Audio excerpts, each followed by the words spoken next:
Jesus, you love me too much, oh, too much, oh, too much, oh, excess love, oh. Jesus, you love me too much, oh, too much, oh, too much, oh, excess love, oh. Jesus, you love me too much, oh, too much, oh, too much, oh, excess love, oh. Jesus, you love me too much, oh. Bien-aimés dans le Seigneur, que Dieu vous bénisse. Bienvenue dans cette émission, la présence de l'Éternel. Zambe ko sala biso ngulu pe ko permettre sous lelo tu na banda ko na bino tu abisika bozali au travers de cette émission na nyonso nzamba zalokum le maître de temps et des circonstances tika atombolama akumisama lobi lelo pe bien libela to sambeli père to béni émission au nom de Jésus-Christ zana biso batela kamba pe pambola émission pambola batunyo so ba olanda biso bisika bazali ba mona bolamu na yo na kombo na Jésus-Christ. Amen. Merci, bien-aimé dans le Seigneur.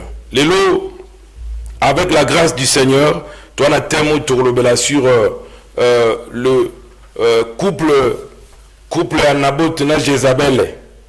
Yangonde, le couple Nabango, ni couple Salaki, et ni vie Nabango, parcours Nabango Zakindengini. Et Yangonde Tourloba. Tu m'as dit par biographie, il y a Akab. Akab, avec fils de Dormi, fit un roi en Israël entre plutôt 874 et 853 avant Jésus-Christ. Il régna en Israël pendant 21-22 ans. Et à Botama vers 935 avant Jésus-Christ et à Koufa vers 852 avant Jésus-Christ et à Daginarabom à Dalad. Moi, c'est les acquis Jézabel, Kombo Tata les acquis Omri plutôt, et Babotaba na Joram, Atali, Acacia, plutôt Okosia. On les a na Nabango, et Jézabel les acquis Tata les acquis Itobal, ou les acquis P. Koguma Melabala, P. Astarte, Badaba Tanzambe wana. Et à Koufana, vigne ya Israël. Bien-aimé dans le Seigneur, il y a une biographie, il y a couple Oyo. Et étant en Israël, nous devons vivre dans 1 roi chapitre 21, 1 à 24. Ndesika, totanga pe kolobela. 1 roi chapitre 21, premier. Après ces choses, voici ce qui arriva à Naboth d'Israël, avait une vigne à Israël à côté du palais d'Akab, roi de Samarie. Donc, Jézabel, plutôt, Akab, avec le roi na Israël, puis avec le roi, le quoi m'a commis le bique à côté du roi de Samarie. Donc, Akab, avec le roi na Israël, puis na Samarie.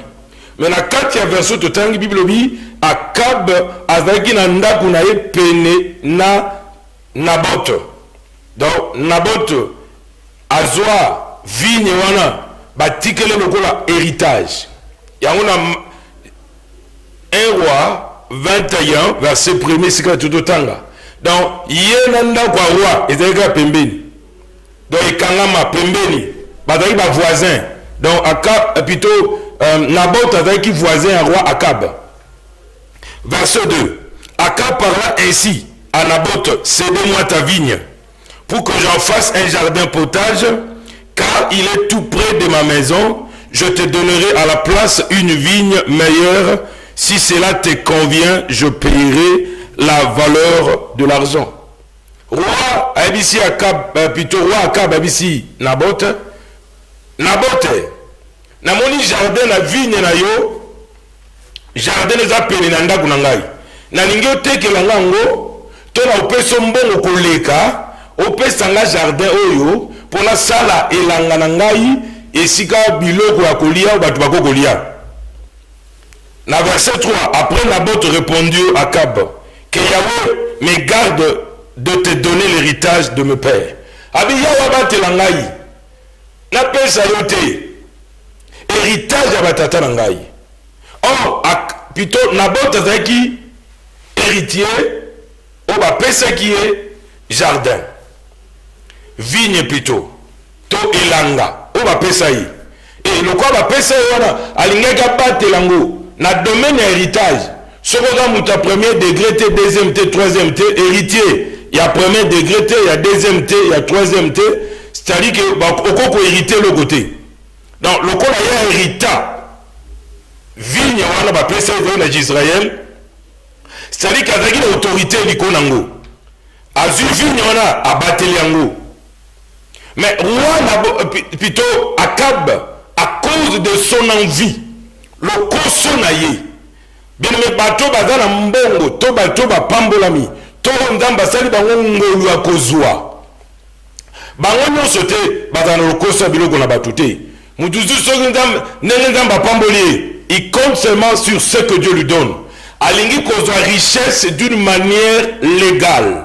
D'une manière propre, na nenga bien, na nenga bitumana batute, na nenga ordre, donc na nenga bénédiction. Le quoi la Bible dit, c'est la bénédiction de l'Éternel qui enrichit et il ne la fait suivre d'aucun chagrin. Na kata verso tomoni, Naboth, abisi roi Akab, nzamba batela ngai, na héritage na zanango. Bien aimé, si ma Naboth, koloba, réponse et pas la roi Akab, mais Naboth répondit à Akab que Yahweh me garde de te donner l'héritage de mes pères. Donc Moutou m'a payé héritage. Donc Adam a besoin de cet héritage. Adam a besoin de battre l'héritage. Adam a besoin de bomber l'héritage. Et le quoi Moutou a dit pas si il y a bateau bazoua bozoua nate. Batou bateau bazumbo on a facilité. Et dit pas si en bon côté, ça peut être un problème à rebattre la bénédiction. Un problème à garder et l'eau qu'on zamba pessier. Donc il y a des gens où on a un problème, il y a rebattre et l'eau qu'on zamba pessier. Mais comment le dit, contentez-vous de ce que vous avez. On zamba pessier, gloire à Dieu. On a pessier, gloire à Dieu. Il y a un gars pesaka, na oya lingi, na tan lingi, na tan sepeli, nda coupé ça. Mais la réponse, il y a Akab, plutôt, il y a Naboth, dans verset 4, 1 roi 21, 4. Akab rentra dans la maison, triste et irrité, à cause de cette parole, de lui avait dit Naboth de Israël, je ne te donnerai pas l'héritage de mes pères.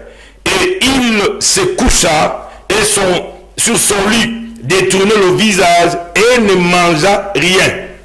Bien aimé, Naboth a bangaté pour Azaroua, que na pese kaka na tekela bien mais ça peut être même aux aliwana au pesa batmusubilo à cause de la paix, à cause d'un complexe. Naboth n'était pas complexé na bozui ya roi, na kembo ya roi, na richesse ya roi, na autorité na non, na grandeur ou bien na position za na non. Que ya bakaka oui, te loko za roi na peso kaka. Non, il avait cette dignité. Il n'avait pas cette complexe d'infériorité devant le roi. Non. Excuse. Avec la complexité. Qu'il n'a pas ce bois à roi. Mais tu vois que tu vas pas la matin. Non. C'est Dieu qui bénit. C'est Dieu qui élève. C'est Dieu qui glorifie. Bien aimé, Zambende a pambola kapé a tombola kavia batu. Ce qui zamba tomboli a tombolio. Ce qui zamba kitisio a kitisio. Nzambe kanda tombolaka peye monde kitaka batu na kata verso tomoni na bota bisi roi Akab nzamba batela ngai na ko peso richesse na ngati na ko peso héritage yote ba pesa ngai je ne peux pas le céder mais na lingi na batela ngo razongi triste abattu nyoso po ani po kaka na bota boya na risoko landi. Bien, que votre oui soit oui. Que votre non soit non. Celui qui vient après vient du diable. Avant de dire non, il faut réfléchir. Avant aussi de dire oui, il faut réfléchir. C'est-à-dire que au oui, pour nous le battre, okoba pe non pour na sepela kate, mais avant le bango faut réfléchir. Il faut le temps il y a qu'on méditer. Aujourd'hui temps il y a qu'on maniola. Pourquoi na zoloba non? Pourquoi na zoloba oui? Na bota zaki complexité na richesse ya roi. Non. Excuse, bien aimé, ne soyez pas complexé. Même si vous avez na bateau batanga koleka yo. Bana mbongo koleka yo. Baza bozui koleka yo. Mais Nzamba pesi biso nyonso tofana na sena moyo. Bien aimé dans le Seigneur. Bible dit Dieu a donné la terre au fils de l'homme. Nzamba pesi biso nyonso. Nzamba politique mabelo za pona ba roi te.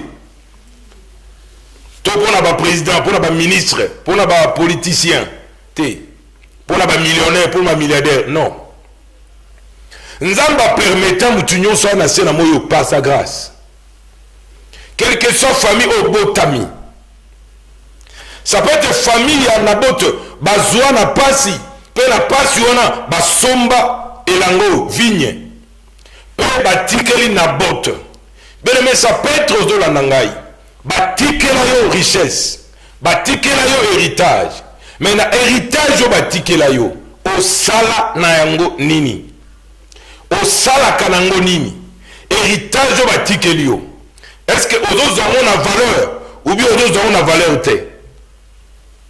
L'héritage qu'on t'a laissé, héritage matériel les alliés, na héritage spirituel où les alliés Jésus Christ en Nazareth. Héritage au bateau à couper ça yo. Tout le monde a fait moro et tata koufi. Ane lo couper ça banate. Azu Bible la pesi bango. Abinaze lo couper ça binote. La pesi bino Bible. Nzoka la kati ya Bible on a chaki mbongo. Bana ba fâché Bible neni ndozana onini. Nzoka la kati ya Bible nda chaki mbongo. Ya do fâché, ya moni Bible zé lo côté. Or la connaissance est big saka. Or Bible dit que okoyeba solo pe solo big sayo. On a que le temps écrit parce que ma commune tout écrit est inspiré de Dieu pour instruire, pour corriger. Pour la commune ma kata mulongo, pour édifier, pour éduquer. L'ilobana zambe zawana. A Bosani, peba musuba Bosani. Ma commune dans Matthieu chapitre 4 que l'homme ne vivra pas seulement du pain, mais de toute parole qui sort de la bouche de Dieu. Ça peut être toi tu vis à moitié, c'est-à-dire que tu manges seulement, tu bois, tu fais ta vie, mais tu oublies qu'il y a un Dieu qui a créé le ciel et la terre existe. Tu peux au constat la nyonso. Mais aux yeux batte que Nzambe azalaka. Aux yeux batte que Nzambe asungaka. Aux yeux batte que Nzambe nasalaka batungolu. Na oya sepeli. Naboth n'était pas complexé. Bien aimé, je te dis, ne soyez pas complexé. Au cause d'un côté, notre côté, mais Nzamba pesio, aux sages, aux intelligents. Ce que vous sur la bateau, batanga trop le gaillot, bamona ke yo leki bamona mayele. Mais côté ka héritage Nzamba pesio te à cause de la distraction. Bien aimé dans le Seigneur. Au moni, Nzamba asala kabatungolo, abonganité. Nazoba likambwa complexe. Ne soyez pas complexé. Liboso na bato. Liboso na monde. Partout au kokoleka. Cause la complexité. Pour yebilango te. Pour le bagango te. Pour femme nanda kwa mukonzite. Te. Cause la complexité. Mais elle a la valeur pour la vie na yo. C'est Dieu seul qui fait grâce à qui il veut. Nzambe na salangolu. Pe asala kabatungolu. Et la Bible dit, dans Éphésiens chapitre 2, que nous sommes sauvés par la grâce, par le moyen de la foi. Cela ne vient pas de nous, mais c'est un don de Dieu. Nazoba héritage que ta famille peut te donner, ou cause éphémère. Il y a l'héritage spirituel qui est Jésus-Christ de Nazareth. Héritage au Alléluia. Bien-aimé dans le Seigneur. Akab ici roi. roi azongi na ndako triste, abokolia abokomela, abattu mpo moto aboyi na ye. Bien aimé, la mosusu moto so aloba na non mpo alingi te makambo na yo, to alingi obala yo te, alingi abota na yo te, alingi asala vie na yo te, alingi avivre na yo te, alobi non, yo sepeli te, yo lingi aloba kaka oui. Esprit d'envie, molimo akolula biloko ya bato. Esprit ya kolula biloko ya bato. Esprit d'envie, envie ezakana haine kati nango. Envie, c'est la convoitise. O ezakati na bato, o mutu soka mone loko nyonso leki fo ezaka ya ye. Tu envies tout. Même des choses qu'il ne faut pas envier, tu as envie. Bien-aimé dans le Seigneur, roi zongi abattu. Ça peut être au kutani na mutumoko wa mwananzela, au kutani na ndeko moko boye. Yo sepeli na ye, mais ya sepe na yote. A sepe na yote. A sepeli na yote. Mais yo, olingi, ya lobaka oui. Na réponse na yo, mais ya boyi non na ye yebo ka na droit koloba non, puis na droit koloba oui, mais réponse ya Naboth et c'est pour ça roi a capté. Bien aimé dans le Seigneur, roi zonga kutani mwasi na bise olali bopani te na kutani Naboth na bise atekela ngelo baza nango aboyi ko tekela ngai, atekela ngai jardin wana vigne wana aboyi. Na lingaki ndima na pesa mbongo koleka wana ya sepelite ya boyi na ekaka yoka siko bien aimé na kata koboya ya Naboth. La Bible dit Jézabel mwasi na ye abandi proposer ye abi est-ce que yo tem toza roi na mbogo, est-ce que yo tem toza na gouvernance nyonso, est-ce que yo tem toza na autorité na mbogo, est-ce que yo toza mokonzi ya bi oui nga naza mokonzi, malgré ki mokonzi na ye azaki un mokonzi démocrate o azo respecter ba droit ya bato o abikete hier malgré kaboyi na ye bon ake na ye atindele pe bato te po baboma ye non. Il était une personne qui respecte le droit des gens. Son moutalobi oui, ça va. Son moutalobi non, ok, non problème. Mais Jézabel a commis qu'on peut ces propositions. Moi c'est pas de ces propositions. Moi c'est habillé. T'es là dans le jardin à Naboth. Oh, et nous il y a eu okopesa na magie nini, to okopesa na mécanisme nini, okopesa e jardin ya Naboth na ndenge nini te nga na opesa kaka yo za calme lia na omela nga na solution mama solution la misozo na nango za tata solution olinga opesa bato ba solution mais na voie nini, na zela nini, na directive nini, est-ce que nango zo linga opesa bato ba solution ona eza ndenge nzamba lingi ou bien on a une solution à Nenya Mabe. Tout le monde a une solution. On a papa solution, maman solution, mais qu'on a un bateau. Jézabel a ici roi dans la calme. Après cela, Jézabel a commis l'être. À l'oblige, Akab, et plutôt Naboth a fini Elohim, a fini peu roi. Bakomela ye ma accusation nyonso po aboya bitumba ye matia batu mususu po balobi non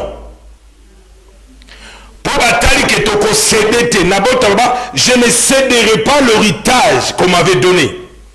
Bien mais vie na yo eza héritage mobimba yango moni bisika mususu baosenga makila na yo bazobisa yo te signé awa mais otia makila na yo bazoni na océdé âme na yo et pas la diable.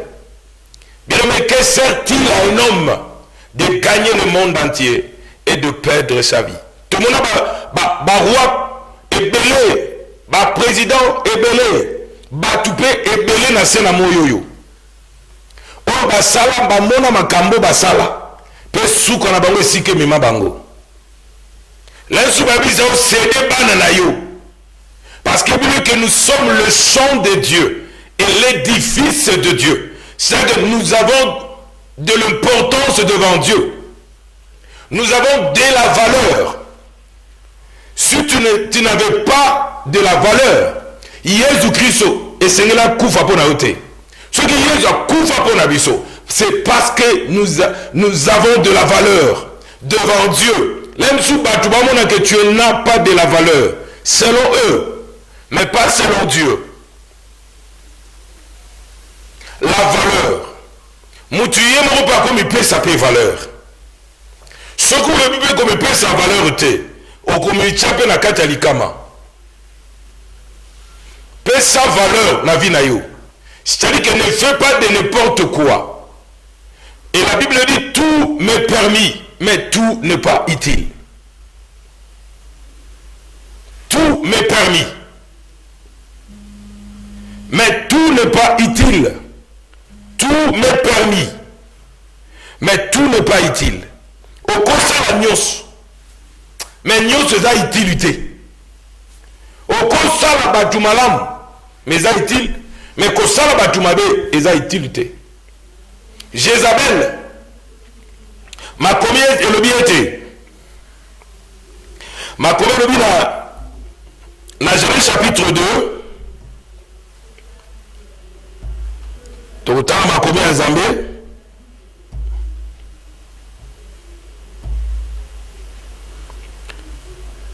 Dans Genèse chapitre 2, verset 18, tout le temps là.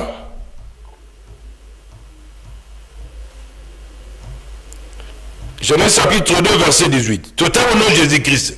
Yahweh Elohim me dit, il n'est pas bon que l'homme soit seul. Je lui ferai une aide semblable à lui. Abézam à la montée. Pour la moto. C'est-à-dire que mon bali n'a qu'au une aide semblable à lui. Aide semblable à lui, c'était une femme que Elohim avait pris la côte de l'homme. Azut Moupanzi à Mobali a formé Moisi. Abi n'a qu'au le Moisi. À cause de la aide naïe, Dieu dit à l'homme, je te ferai une aide semblable. Mais au cause de la moisi, on a encore la aide semblable. On a pour aider yo. Comme aider monsieur Zali.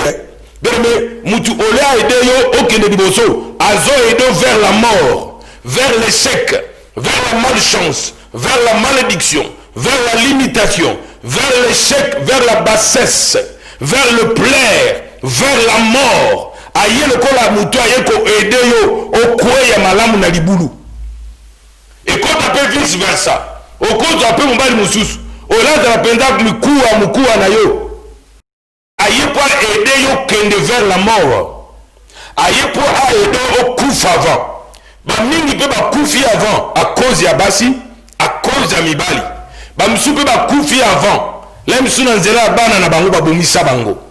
Nazar mobali no abomisa mwasi abomisa yo. Ma kome lo biete na ko sale la yo aide semblable. O ako aider yo. Aide c'est que si ka yo to kokate ya ko aider yo. Ça peut être la vie na okuta la pena mwasi.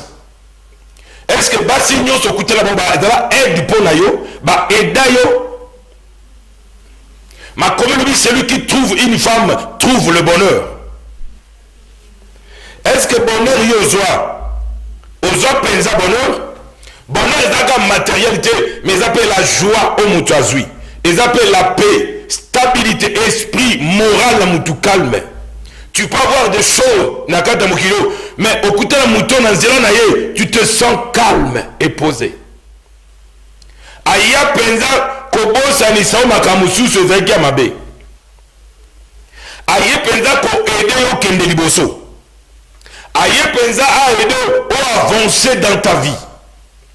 Celui qui trouve une femme trouve le bonheur. Pour trouver moi s'il faut Lucas.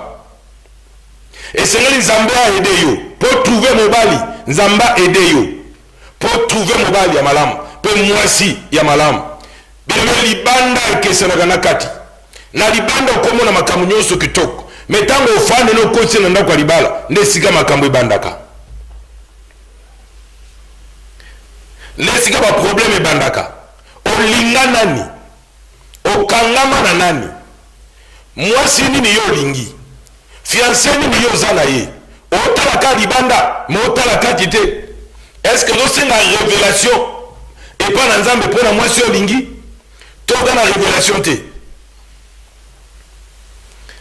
Tango révélation ekozala ekopermettre oyeba okozala na ye to okozala na ye te. Omoni Samson alinga Delila,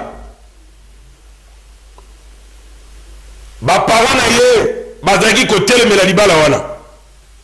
Beme libala ebandaka bato babandi koboya, de le départ bato babandi koboya. Ça peut être basekre eza na kati yo oyebi te, ça peut être bato baza tout autour na yo balingo biso vérité te.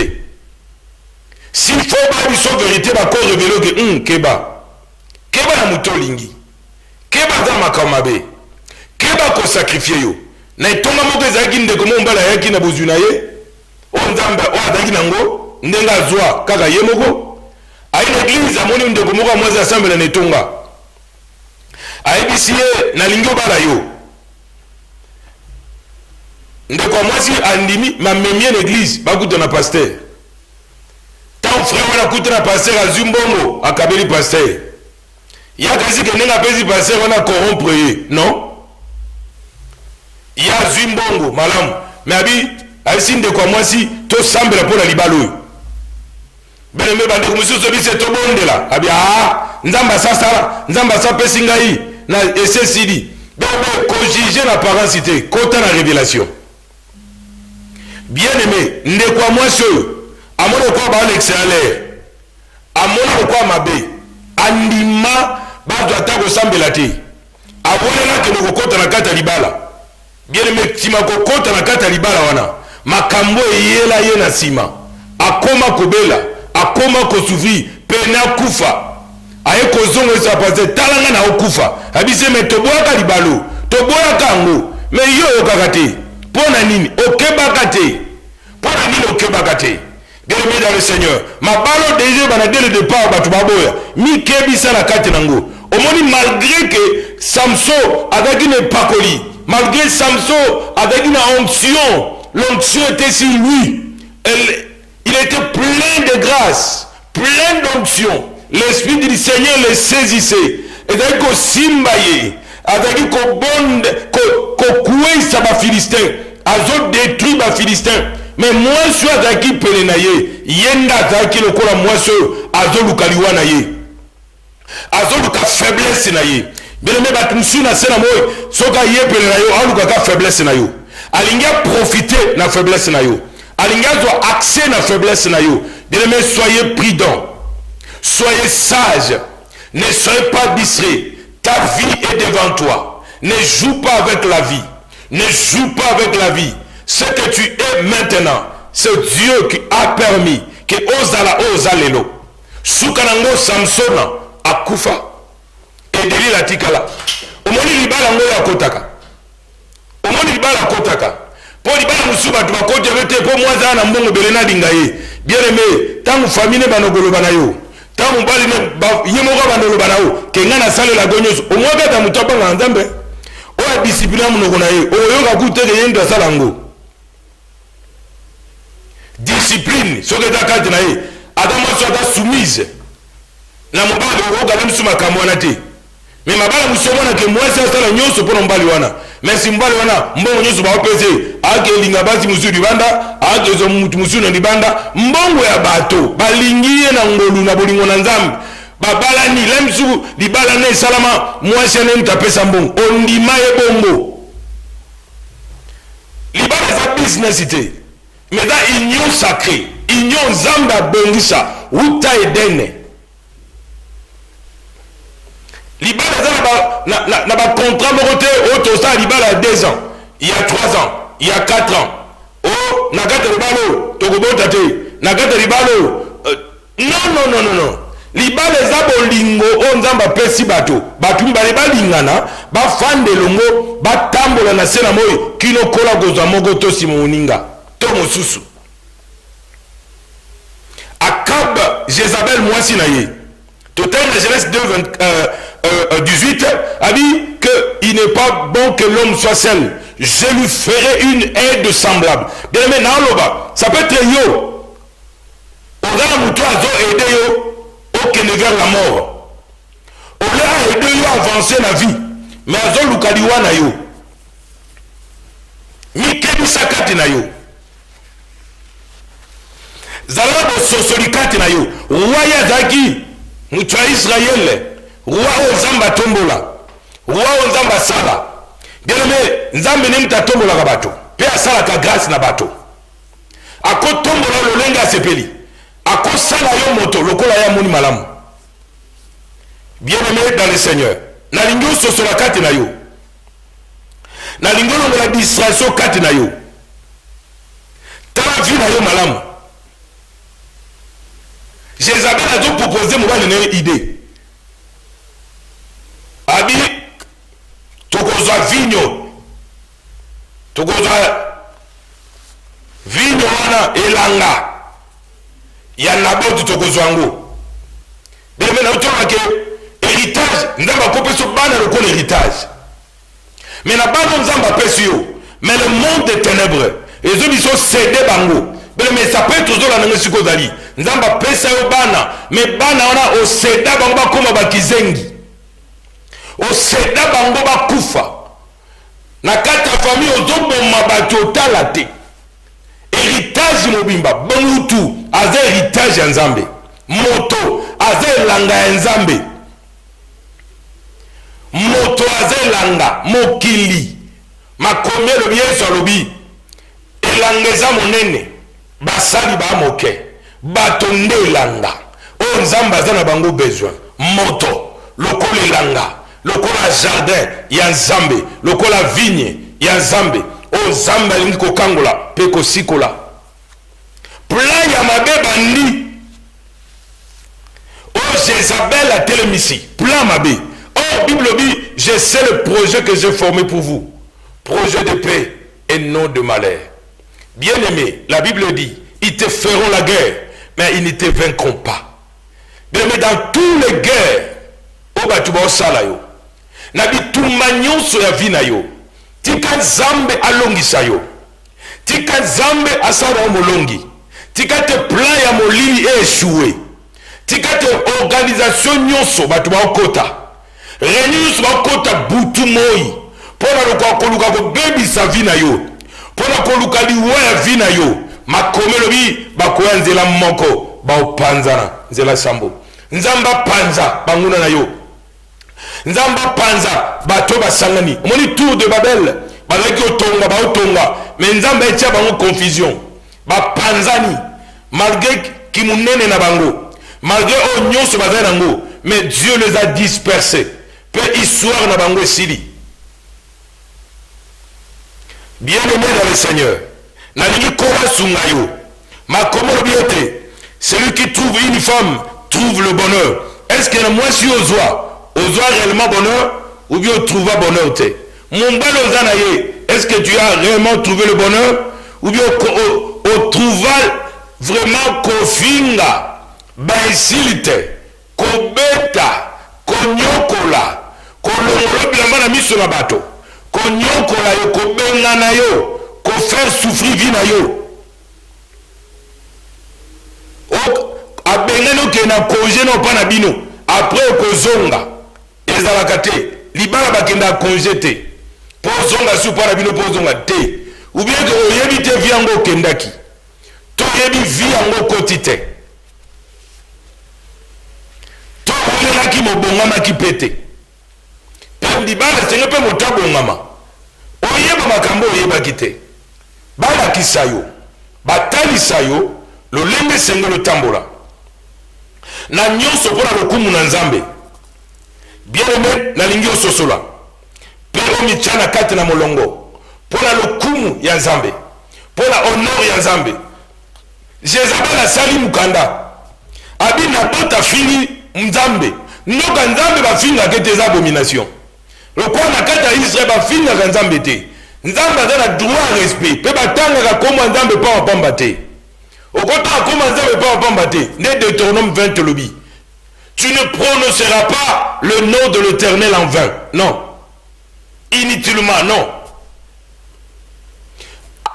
Jézabel asali plan na ye akomi azwi caché à roi ndenge atie mpona kobani ke roi mpe aza d'accord mais roi mpe azalaki d'accord même si alibimisaki te mais azalaki d'accord na oyo mwasi na azalaki kosala me makambo mosusu tomonaka bato basalaka mwasi na aza d'accord mobali oyo mpe aza d'accord aza na mwa adiri te oyo nyonso mwasi asalaka ayebi yango andima yango atelemela yango te so mbali abi mwasi abi opesa bato mbongo te yebi mbala bi iyo so mbali pa pekisi mwasi yeba bi iyo c'est-à-dire que andima ye na makambo nyonso wana mais azoyebisa te ke abongwa matika molili l'organisation négative oyo ezalaki mpa na Jézabel organisation ya ténèbre organisation ya molili totangi na Apocalypse 2 verset 20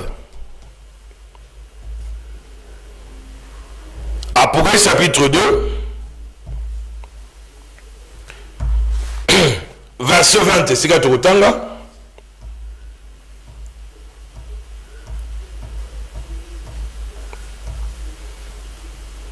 Apocalypse 2 verset 20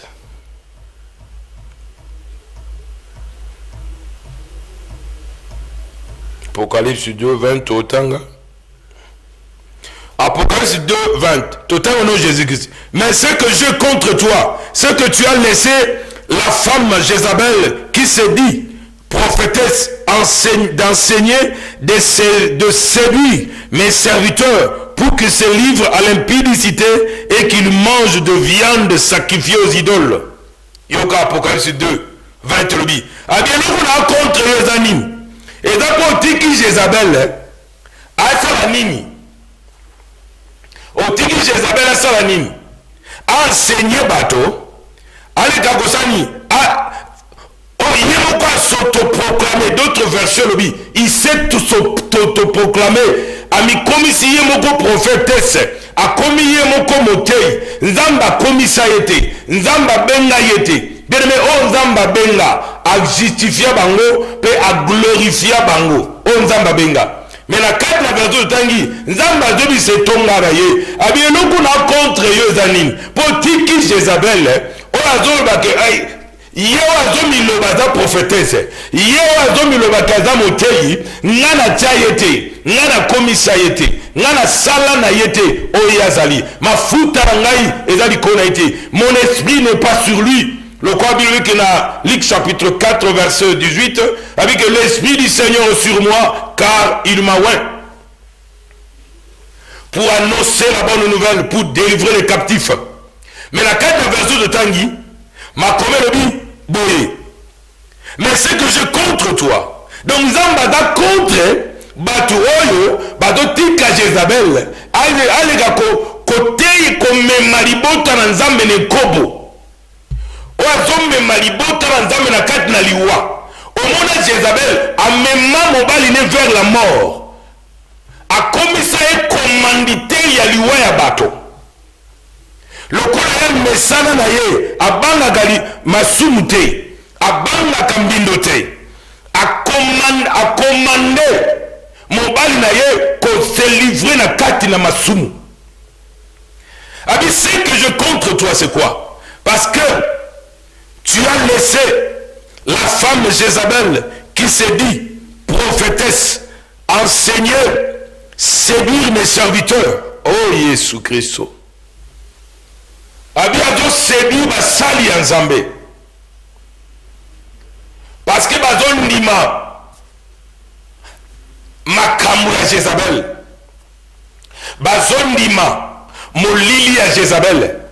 Tango kola koya akwa kozwa mibali te lokwa makolobi mais akwa kozwa mwasi oaza église Mais la carte na moi sur tobela et dans la bataille le ko la basi pe mibali o le bataille à batu vérité mais bazo même batu vers l'impudicité bazo même batu vers ekobo impudicité ezaka kokuta na mwazité impudicité ezaka kosala culte ya bonzambete kobonde la nzambe ya solote kobonde la nzambe ya bikeko. Or la Genèse chapitre plutôt Exode chapitre 20 nde makomi lobi ke okogumamela nzambe mosusu te okogumamela nzambe mosusu te, tu adoreras le Seigneur ton Dieu et makomi lobi tu ne tueras point okoboma te okoluka kotangisa makila bato te okoluka te bato bakufa, tu ne tueras point.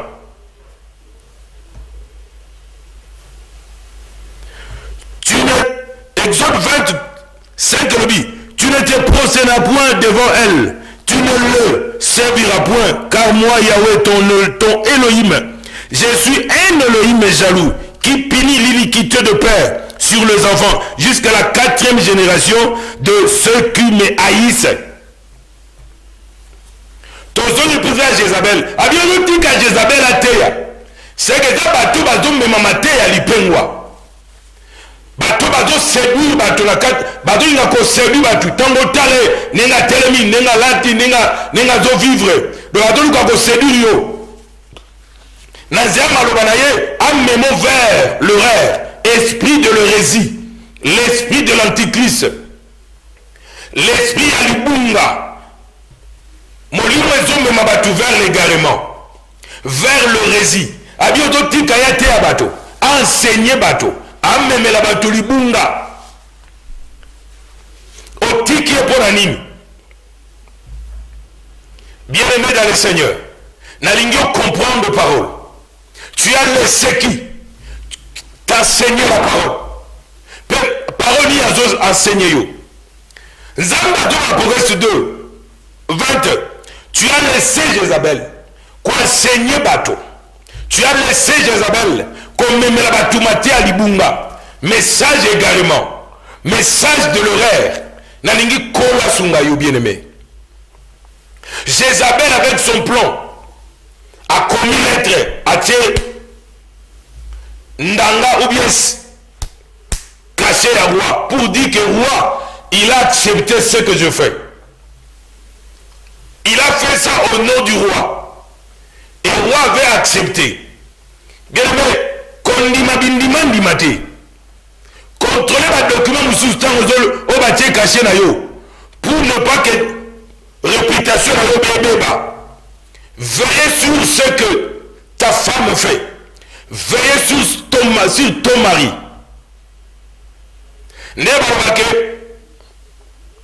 bolingo et pexi contrôle te. C'est que tu dois veiller. Bien aimé dans le Seigneur. Jézabel a commis nyon sa tindi. Et que pas la peuple. Et que pas la magistrat.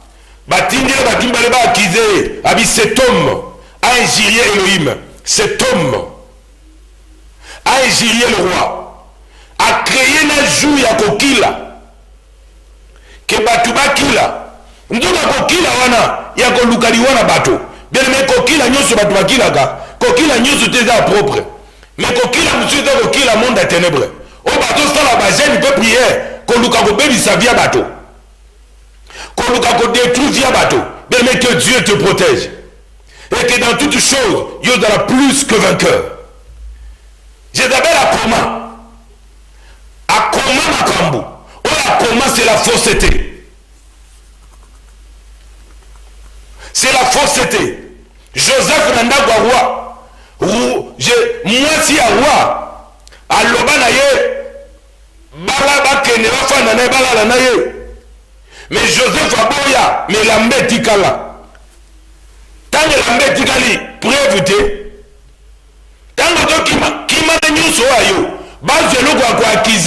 Tu peux avoir la raison, mais quand tu fuis, Fouillez bien. Jesus, you love me too much, oh, too much, oh, too much, oh, excess love, oh. Jesus, you love me too much, oh, too much, oh, too much, oh, excess love, oh. Jesus, you love me too much, oh, too much, oh, too much, oh.